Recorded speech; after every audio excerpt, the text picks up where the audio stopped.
listening to PetLifeRadio.com.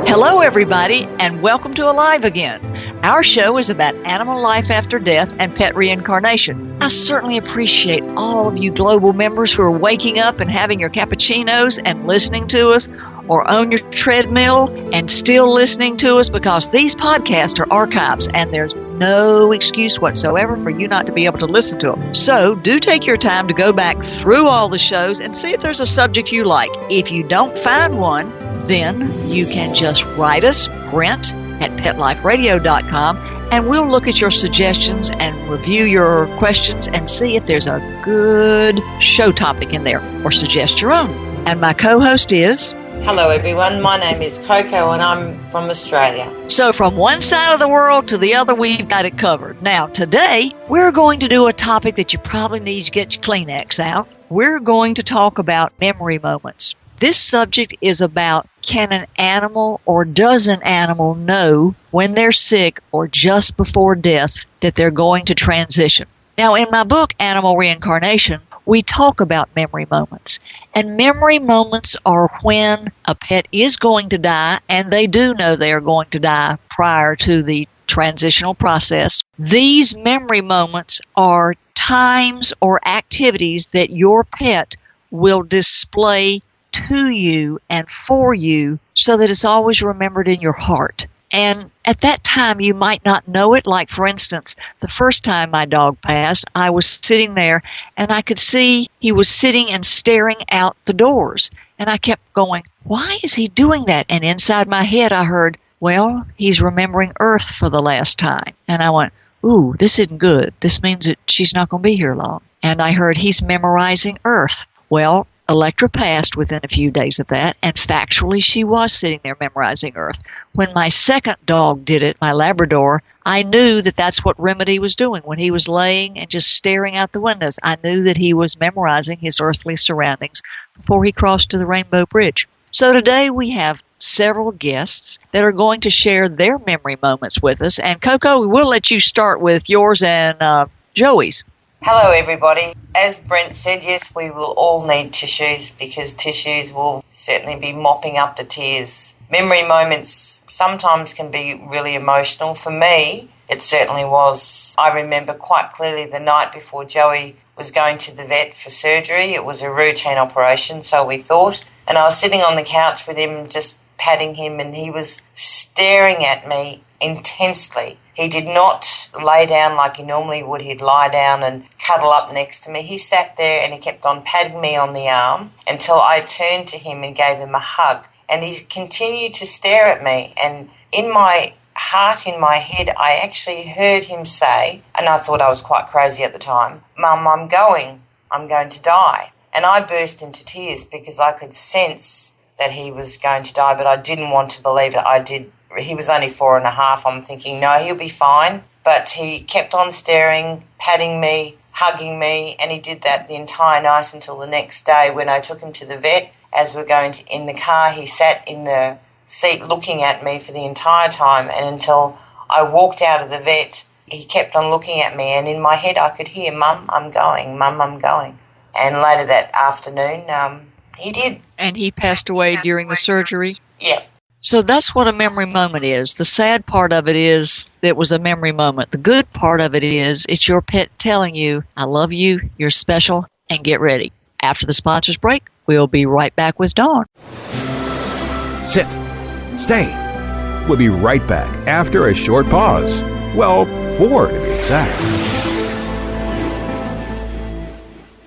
Swipe It's a revolutionary new product that literally wipes away cat hair from virtually any surface. You know, most of us struggle with a roller or vacuum cleaner to clean up cat hair, but anyone who has tried either of these knows they just don't work very well. But Swipe It's patent-pending glove has a magnetic-like quality that removes cat hair from almost everything. And best of all, Swipe It is machine washable, so you can use it over and over again. To order, just visit swipets.com. That's SWIPETS. A simple solution for shedding.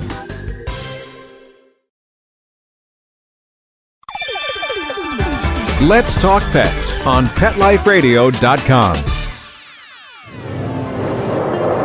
We're back, and I want to thank Dawn for calling me in today and sharing her memory moment with us. How are you? I'm good. I'm really good. So what happened prior to your precious baby's passing? Well, Chandler had liver disease, and he also had the collapsing trachea. Ooh. Which was kind of a whole episode of coughing and stuff like that, but I'm not sure which one he really passed from. They were both quite bad, but he stuck around. He was almost 17 years old, and his memory moment was, I just got back home, and he crawled into my lap, and this is where he died. It was the best way, I think, because he made it so easy for me. I didn't have to choose for him. And he looked in my eyes. And my dog had the best eyes. His eyes were just radiating love. That's all I could think about. And we just stared into each other's eyes, and then he laid down on my lap, and then he just passed away. While he was looking at me in my eyes, I saw a whole kaleidoscope of everything that we've done. Oh, wow. You know, it was his way of saying, oh, my God, this was so much fun. Don't be sad. Thank you very much, and I love you. And it was so sad, but it was not so sad because he did it his way, you know? And that's what he wanted. He wanted to go when he was ready, and he was ready, and I had to let him go. So, but I've had so many signs this last week from him. It's been amazing. So I'm feeling inspired, and I'm hoping he can teach my other dog some obedience. Please, wow. Danny. Well, I am so help him. thrilled that he showed you. Now, when you say he showed you a kaleidoscope, what did you mean? Was it in your mind's eye? Was it like a colorful video or just like flash shots of photos? It was like little videos that were snippets, you know? Oh, wow, yeah. My gosh, some of the most hilarious things that we went through together. He had this uncanny way of working up an appetite, I call it, before I'd feed him, where he would get the zips, I'd call it. He'd run back and forth, growling and getting a toy, and then he would never let me speak on the answering machine to my telephone because he had to bark during the greeting part of it. I mean, just some of the weirdest, funniest things, you know, and he kind of showed every little bit that I enjoyed so much, he also enjoyed. So basically he was showing you in his memory moments the happy things. Oh, yes. It was all good. It was all, it's like, you know, the things that I thought were so special, and I'm so glad I memorized them, were special to him, too. Oh, wow. Well, we thank you. We know you've got a busy day, and I thank you for taking time out of your day to talk with us. And we'll look forward to talking with Laurie next. Thank you, Laurie, for coming on today. And she's going to tell us her memory moment with Moonshadow, which is a lovely black cat who had also a sister cat. Are you with us? I'm with you. All right. So if you will tell our listeners about the memory moment that Moonshadow shared with you. My cat Moonshadow became very, very ill in the later part of October of 2011. And the memory that she shared with me was she knew she wasn't going to make it, and she knew what I had to do. She liked sleeping on top of my blankets. She liked to cuddle with me at night. And the memory that I remember most about her is something she never did before. She climbed underneath my blankets, laid down beside me, and as sick as she was, she just started purring and licking my hand, and I got the feeling that she knew that I had to put her to sleep, and that she was telling me that it was okay to do that. How'd that feel in your heart? Oh, my God, it hurt me so much. Because, Brent, I tried everything to help her. I tried everything to nurse her back to health, and nothing worked. And she had never crawled under the sheets with you before? Never. She never did that before.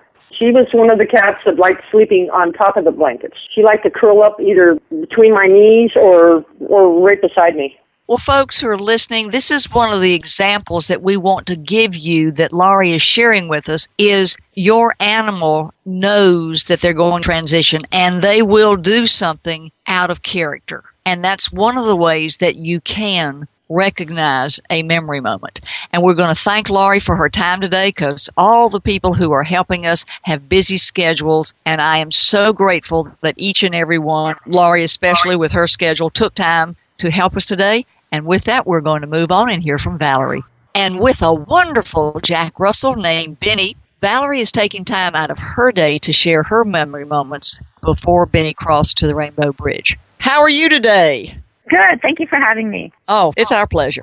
Tell us about your memory moment that Mr. Benny presented to you. Well, let me try to get through this. Let me start by saying how Benny was larger than life. He had a huge personality and was quite attached to me, as well as me attached to him. Unfortunately, just before Benny passed, I had to have surgery, and I spent 3 days in the hospital. Now, during this time, my mother had taken care of him like she had in the past without any issues. But this time, Benny he was getting old. He was almost 16 years old. And he just kind of took a bad turn while she was taking care of him. And, of course, she didn't want to tell me because I was in the hospital. So at that time, he refused to eat, and he seemed to completely lose his will to live.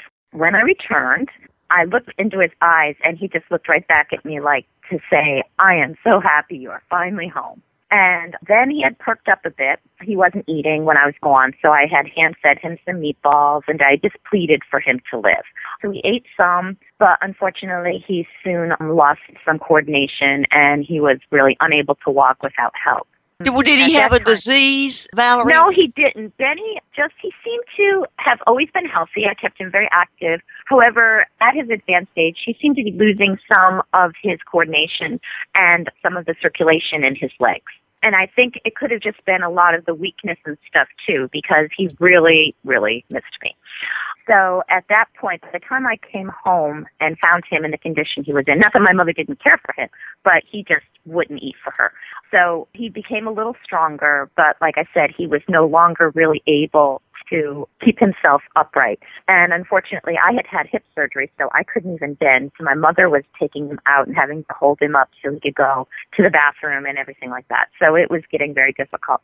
But I knew that at that point, it was getting close to his time to pass. And this is a time that I have dreaded since, I think, the first day I got him. Well, now, did you know in your heart, or how did you know just sort of inherently? I think I knew in my heart. Ever since I got him, I mean, he's really my first dog as an adult. Okay. And it's hard to imagine. It was always so difficult for me to imagine ever letting him go because we shared so much together. And, once he started getting up there in years, it became more and more difficult just thinking about it, let alone having it, come to reality. So what I did is my mother, of course, was telling me I was letting him go too long and that something should be done. And I tried to ignore that because I knew that the connection I had with him would tell me, and that everyone has always told me that when it is their time that they will let you know.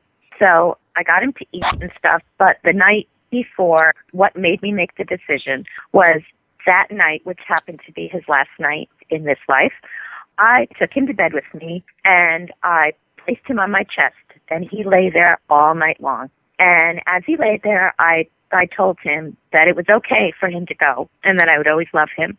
And I slept very little that night. But every single time I woke up, he was staring at me. Oh. And like I said, we've always had a connection, but the fact that he would open his eyes, it seemed like either a fraction of a second after I did, or he already was staring at me when I was opening mine. The next morning, he was still with us. However, I had to make a tough decision to let him go. And it was the most difficult decision I've ever had to make. But I think him having that connection with me allowed me to make this decision because he was really kind of telling me it's time. But he wanted to wait for me to come home. And I think it was just that me spending that time away from him at his advanced stage, which of course he probably didn't understand, but it was too much for him to bear. But I will always remember, and I'm hoping, I take it that after reading your book especially, it makes me feel that this time in his life, he was reflecting on all that we had and all that we shared together, and that he wanted to remember that. I'm just good and speechless here. That's a serious connection. Wow. Yeah, the lying on your chest all night, that wasn't something he normally did, was it?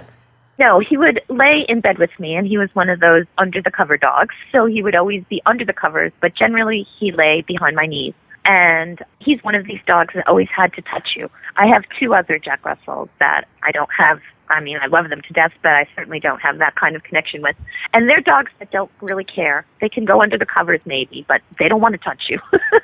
And, you know, it's just a whole, I always said that I swore he was human inside and that he understood everything. He was an old soul, too. He was very knowledgeable. That memory moment, Brent, I think is a standout here in that it was something that he didn't normally do, but lying on her chest all night. No, and he that laid on in my itself, chest. yeah, that stands out as being a pure, loving memory moment, yeah. I'm always surprised how they just choose special things for memory moments. And did you know at that time that it was a memory moment? No, I didn't. And in fact, until after I read your book, I was thinking about that after I read your book, and I said to myself that I was trying to figure it out, and then there it was, right as big as day in front of me, that the staring at me and the staying with me, and, you know. The stare seems to be a common part of their memory moments. Most people we've read, you know, in our group on the wall have been talking about their memory moments, and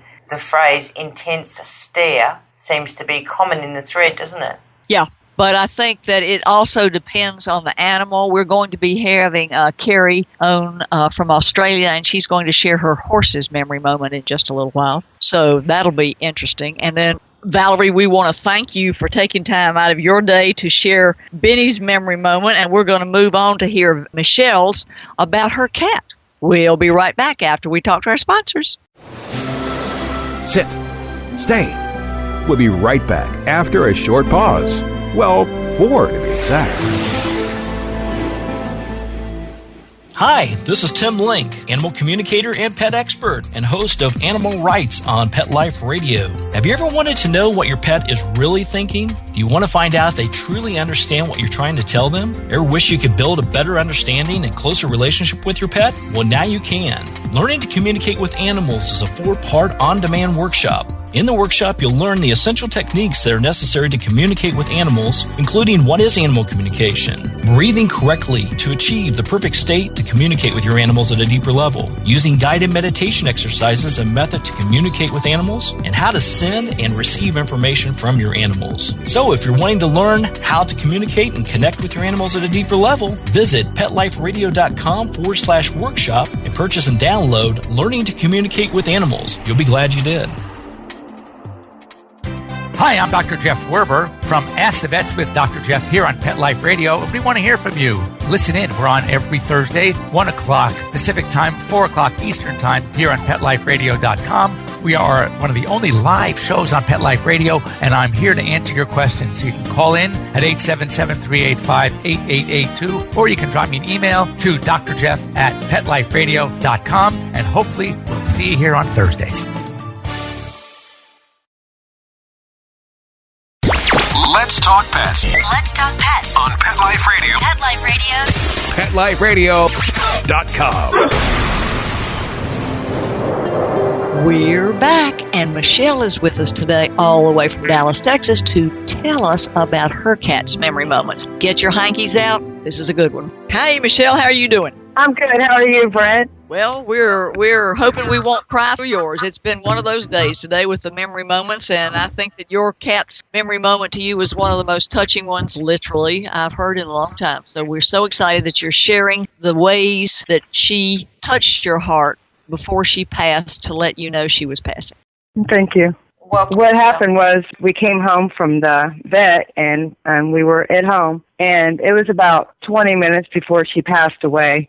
And we had a intense staring contest, I believe. And all of a sudden, she just reached out her paw and put it right on my hand. And she just stared at me, and like she was telling me goodbye and that I love you and that everything was going to be okay. Did you know that at the time? And she had never done that before? No, she had never done that before. I had another cat that actually used to do that all the time, but Jazzy never did that. And when you went to the vet with her, did you think it was a time that she was going to pass, or was you Yes, I did. Yes, I did. I took her to the vet, and she went to the doctor because she was, I don't understand really what happened. she just got sick real suddenly, and she was getting weaker and weaker. So he gave her a bunch of fluids and some vitamins and some penicillin injections, and see if that would help.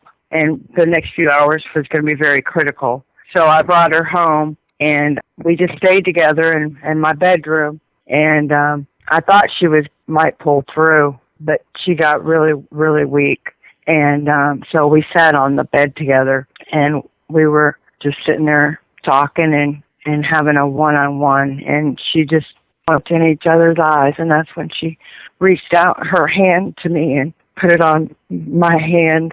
And it was like she was telling me thank you and that she loved me and goodbye. And I was having a lot of guilt because I had a kitten that I had brought home. And I felt like she was saying thank you to me, and I didn't feel like I really deserved one.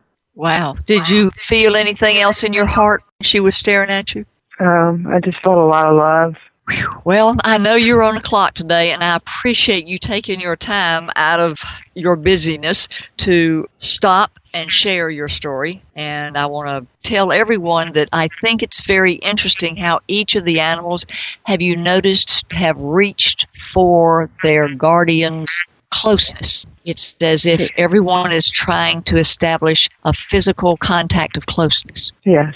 And I think that is just absolutely wonderful.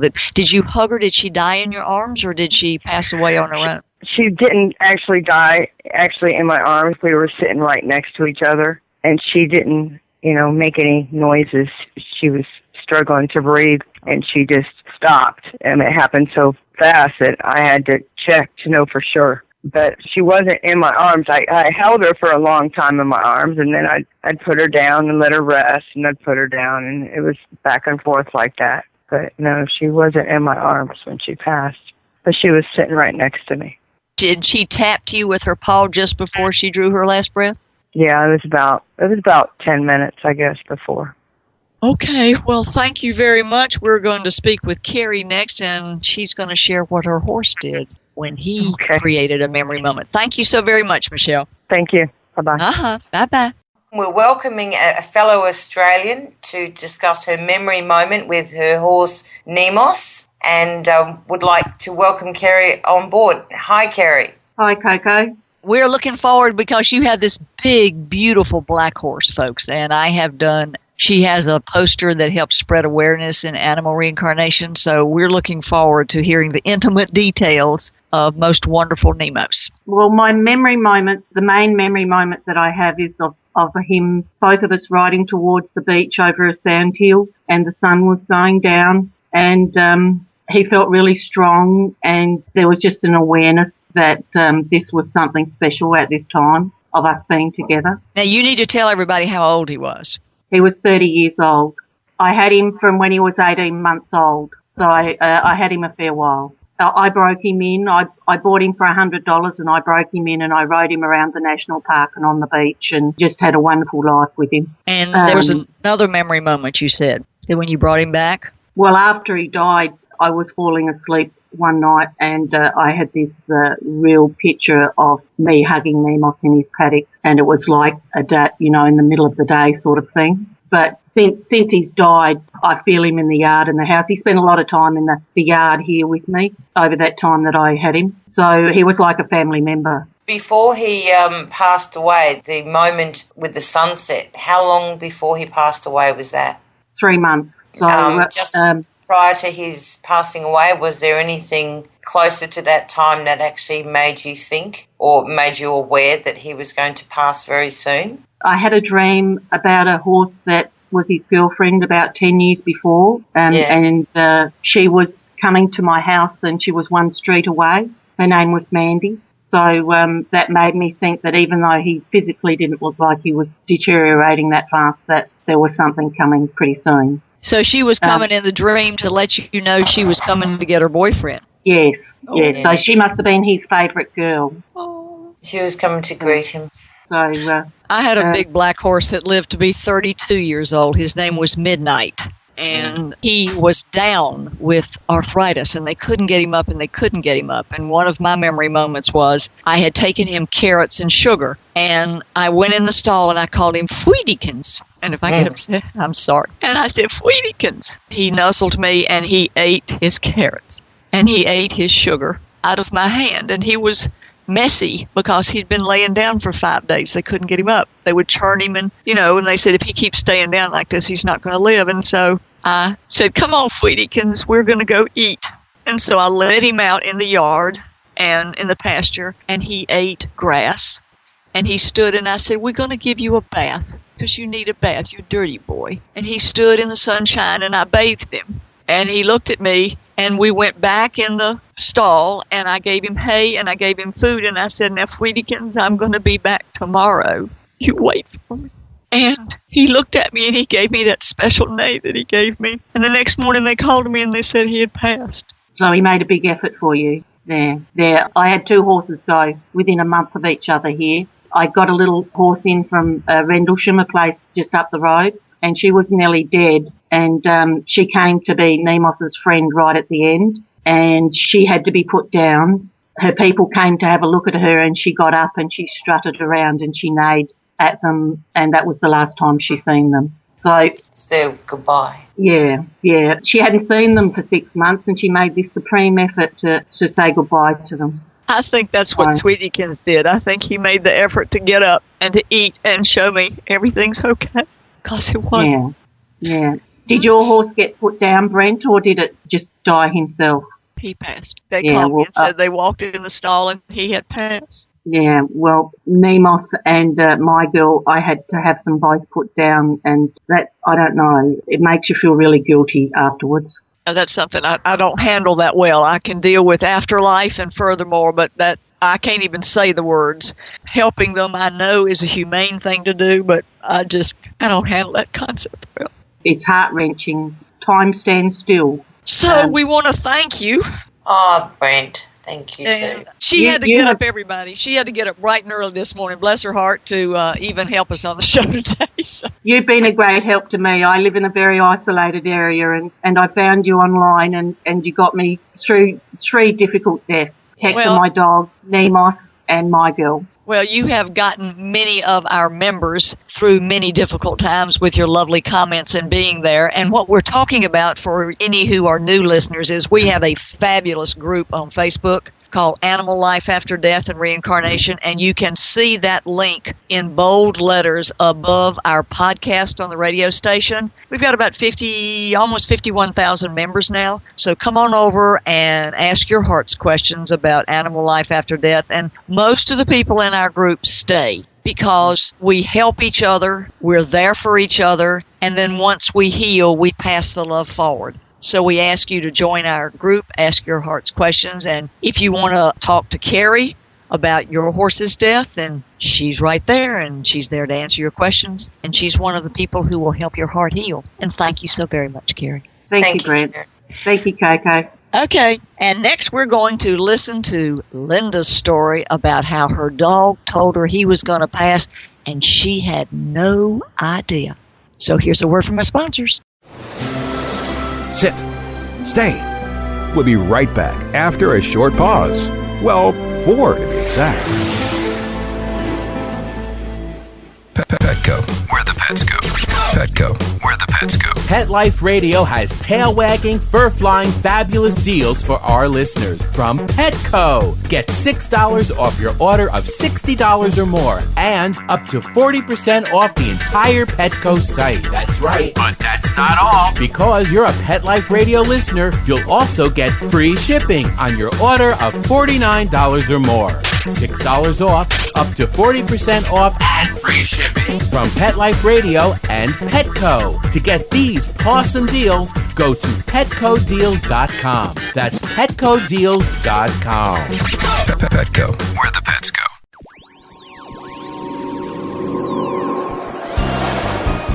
Pet Life Radio presents Paranormal Pets, where you can always expect the unexpected.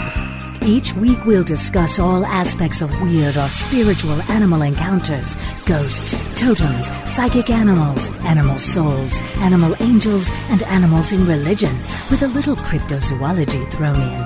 Step into the supernatural world of pets with your Paranormal Pets ghostly host, Brandy Stark. Every week on demand, only on PetLifeRadio.com.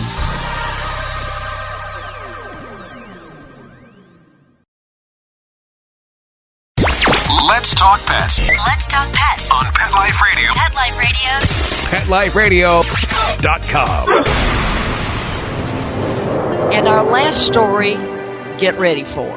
This is just the summation of all the stories that have gone before, and it's the beginning of the death and the opening of understanding. We are so fortunate to have Linda with us today, and she's going to share her story, so get your tissues out, get ready. Linda, how are you? I'm fine, Brent. How are you? Kicking. That's a good thing. Yeah. So if you will share your story, because Linda's story is different from everybody else, and I want you to hear the details. Linda, go right ahead and share with us, please. Well, thank you, Brent. Well, basically, I had a little 6-year-old Maltese, and I took him in for his regular grooming. And, it was just every day, thing, just get up in the morning, do your thing, dropped him off, and they said pick him up in an hour. And about 40 minutes later, I got a phone call from the groomer and saying that there was an accident and that he unfortunately died at the groomer. He was in the tub, and the groomer says she turned her back for only 2 seconds, and the poor little guy hung in the noose. Very devastated. Sorry if I get emotional. Oh, it's only been a couple of months, so it's very dear to my heart, obviously. Well, basically, it was the worst thing that ever happened. Mickey and I were extremely close. He was my life. He was my guide. He was everything to me. Our laughters, our tears, everything was all about us. He was with me every second of every day. And I always had the why. Why did this happen? How could this happen? And I, not being spiritual, in a sense of, I had beliefs of things, but not to the point where it was, I followed through with it. I was at a loss, and then somehow, I don't know how, I don't know, I know now, but at the time, I was guided to Brent and her website, and I was welcomed by wonderful people who really extremely helped me through my hardest times, and I understood a lot that I didn't know before, and I got Brent's book, I read on the site, and all of a sudden, the lights went on, certain things that happened before Mickey passed. As unexpected as it was, as devastating as it was, I understood there were signs that he was leaving. And one of the signs really, really stood out was 24 hours or 48 hours before an animal leaves, or a loved one leaves, that they act differently, and they're not the same. And my husband and I were sitting, we live on the water, and we were sitting out in the back one evening after work, and Mickey was out. Now, Mickey's always on my lap, always with me. And for some reason, this was the day before, it was the day before he passed. So he passed on a Wednesday, so it was Tuesday evening. And my husband said, why is he staring at the water? Because Mickey just stopped and stared at the lake. He didn't move. And I know this sounds, well, dogs do that. Well, no, not my little guy. He never did that. He stared at the water, and he just stood and stared and stared. And we called him over. I said, Mickey, come here, baby. And he come over and, got on my lap. Then he wanted it down and again stared at the water. He got off your lap to go back. He got off my lap to go back. And it sounds, well, dogs do that. No, not my guy. Never. And I said to my husband, I said, there's something odd. Like, I don't know what's going on with him. So on top of that, the other thing that he did that evening was it was early evening, the sun was still out, and he walked away from me and he laid on the corner of our patio. Now again, that sounds like, well, dogs do that. Well, not my guy. He never did that. He went over and he laid on his own by himself and looked at me, and I kept saying, Mickey, what's wrong, baby? What's wrong? Come here, baby. And he wouldn't get up. He just laid on his own. Now, of course, at the time, I, didn't know any of this. I didn't connect any of it. And then the next day, we lost him. And since then, like I say, I've now learned, and I do believe 150%, that he knew he was going. I can't believe that he knew how he was going, but he knew he was leaving. And it was his way of detaching himself. and taking it all in as like a photographic memory of all the things that were precious. Yes. If anybody wants to talk to Linda, you can find her. She's on our Pet Reincarnation group and is offering wonderful advice. She helps you heal your heart because she's one of our fabulous members who's been there and now passes the love forward. So we thank you so much, Linda, for helping us today. And we'll be right back after our sponsor. Sit. Stay. We'll be right back after a short pause. Well, 4 to be exact. I'm not much of a reader, but I do wish I were more well-read. There are so many great books coming out. I wish I could find a way to keep up. Audible.com makes it easy to stay well-informed and catch up on your reading simply by listening. Audiobooks from Audible turn downtime into uptime. You'll be more productive and become well-read. Now I'm able to catch up on all the great books I've been wanting to read. With Audible, I feel smarter. Pet Life Radio listeners, try Audible.com now and get your first 30 days of Audible Listener Gold membership plan free. And get a free audiobook. Choose from over 100,000 titles. To get this great deal, go to audibledeals.com. That's audibledeals.com.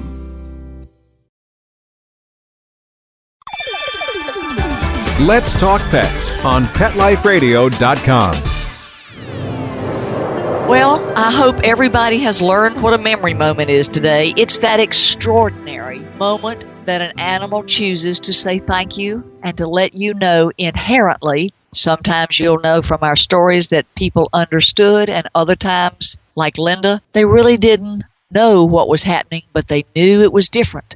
Usually an animal pulls their energy in 24 to 48 hours before they leave, or they come in a dream, like we had Nemo's girlfriend come to Carrie. There's always a symbol. Even in the human hospice book, there is notice that 60 to 90 days before a human passes, they will oftentimes start talking about the other side. It's because they're leaving their body and, as they say, checking out the other side and coming back. So I think we all really should be very grateful for the memory moments that our animals share with them, because we are fortunate to have them care enough to let us know, and fortunate to be grateful for all we've shared together. And one of the exercises I'd like you to do as a takeaway today is, in your mind, choose 5 words that define the relationship that your life has had with your pet. 5 words. Coco, what are the 5 words that you would use to define your relationship over your lifetime with Joey? Bonded, loving, learning. Okay. Mine with more. You want more, yeah.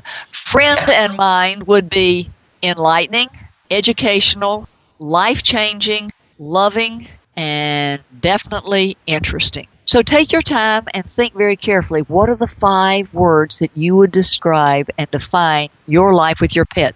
Now, we hope that you'll join us on our Facebook group, and you can meet each of these lovely individuals there who will help share their story with you or help you with your questions from your heart. Our book, Animal Reincarnation, can be found everywhere all over the world, and soon we'll be having question and answer live chat forums in our group for our radio shows. Plus, we're going to do radio shows that will be translated in various languages. So stay with us. We have a lot of new things happening, and we're excited. And we thank you for taking your time to listen to our show, Alive Again. And we wish that for you and your pet. Bye now. Let's Talk Pets, every week on demand, only on PetLifeRadio.com.